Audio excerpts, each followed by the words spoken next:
1000 રૂપિયા રાખો અને નાથુના નામે જ રામપારાયણ કરાવજો. અરે નાથુ જેવા ધર્મપ્રેમી ડ્રાઈવર અમારે ત્યાં નોકરી કરે એ વાત જાણીને જ મારી છાતી ગજ ગજ ફૂલે છે.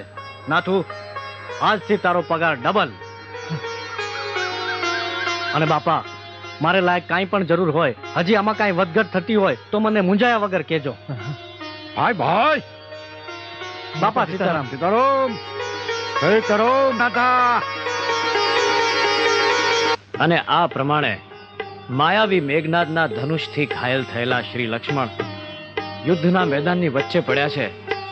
અને લક્ષ્મણજીની આ પરિસ્થિતિ જોઈને રામ ભગવાન ત્યાં કલ્પાંત કરે છે.